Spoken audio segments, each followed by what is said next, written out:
HCL Malajkhand में सुरक्षा guard की नौकरी लगाने का झांसा देकर करोड़ों रुपए की धोखाधड़ी करने का मामला सामने आया। यह धोखाधड़ी शुभम ब्रह्मे नामक शख्स ने मजदूर संघ का महासचिव बताकर इस क्षेत्र के बेरोजगारों के साथ ठगी की। वहीं सुरक्षा गार्ड की नौकरी लगने के नाम पर की गई करोड़ों रुपए की धोखाधड़ी में एचसीएल मलाजखंड के कुछ कर्मचारियों के शामिल होने की संभावना भी व्यक्त की जा रही। हाल ही में मलाजखंड पुलिस ने सम्मेलाल पिता धनीराम मेरावी 38 वर्ष ग्राम नेवरगांव बिरसा निवासी के द्वारा की गई रिपोर्ट पर आरोपी शुभम ब्रह्मे पिता जयपाल ब्रह्मे आईटीआई के पास ग्राम पौनी थाना मलाजखंड निवासी के विरुद्ध धोखाधड़ी सहित अन्य धाराओं के तहत अपराध दर्ज कर जांच शुरू कर दी है। प्राप्त जानकारी के अनुसार सम्मेलाल मरावी कक्षा 8वीं तक पढ़ा है और वह मजदूरी करता है। इसके पिता धनीराम एचसीएल मलाजखंड में कैजुअल लेबर का काम करते हैं। एचसीएल मलाजखंड में सुरक्षा गार्ड गिरनीकर ठाकरे ग्राम बंजारी टोला से सम्मेलाल के पिताजी धनीराम की जान पहचान थी, जिसने धनीराम को बताया था कि शुभम ब्रह्मे उनके बेटे सम्मेलाल की एचसीएल मलाजखंड में सुरक्षा गार्ड की नौकरी लगवा देगा। इस एवज में शुभम ब्रह्मे को 2 लाख रुपए देने पड़ेंगे। 22 अप्रैल 2025 को धनीराम ने अपने बेटे सम्मेलाल को 1.5 लाख रुपए शुभम ब्रह्मे को देने के लिए दिए गए थे। इसी दिन 2 बजे एसडीएम ऑफिस के पास सम्मेलाल ने गिरनीकर ठाकरे के सामने शुभम ब्रह्मे को 1.5 लाख रुपए दी और शेष 50,000 रुपए नौकरी चालू होने के 2 माह बाद देने की बात हुई थी। शुभम ब्रह्मे ने पैसा लेने के बाद सम्मेलाल को कहा था कि 1 मई 2025 को एचसीएल मलाजखंड में सुरक्षा गार्ड की नौकरी में आ जाए। उसी दिन शुभम ब्रह्मे ने सम्मेलाल को हाजिरी कार्ड देने के लिए भी कहा था। 1 मई को सुबह सम्मेलाल एचसीएल माइंस गेट में गया।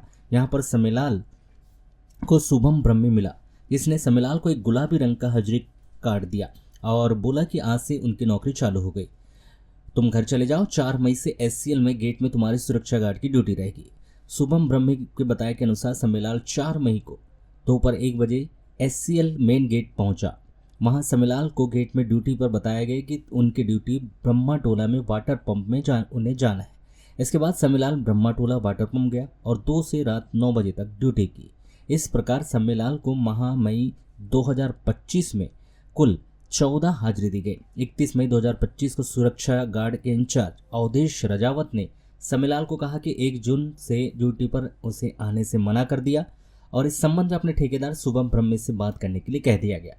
इसके बाद सम्मेलाल शुभम ब्रह्मे के पास गया और उससे बोला कि सुरक्षा गार्ड इंचार्ज अवधेश रजावत ने कहा है कि कल से ड्यूटी में नहीं आना, तुमसे बात करने के लिए कहा। शुभम ब्रह्मे ने सम्मेलाल को कहा कि उनका टेंडर अभी खत्म हो गया है, जैसे ही उन्हें नया टेंडर मिलेगा उन्हें फिर से काम पर रख लेंगे।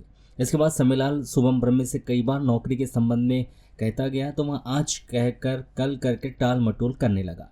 पिछले 20 दिन पहले ही सम्मेलाल को शुभम ब्रह्मे माइंस रोड पर मिला था और उसने कहा था कि मुझे नौकरी में नहीं रख रहे तो मेरे पैसे वापस कर दो। शुभम ब्रह्मे ने यह सुनते ही सम्मेलाल को अश्लील जातिगत गाली दी और यह कहा कि तुझे जो करना है कर ले। आपको यह भी बता दें कि शुभम ब्रह्मे ने सम्मेलाल के अलावा राम कुमार मेरावी ग्राम नेवरगांव निवासी सहित सैकड़ों से अधिक लोगों से भी नौकरी लगाने के नाम पर रुपए लेकर धोखाधड़ी की है और सुरक्षा गार्ड की नौकरी लगाने के नाम पर लाखों रुपए से धोखाधड़ी में एचसीएल मलाजखंड के कर्मचारियों की भी मिलीभगत होने की संभावना व्यक्त की जा रही है।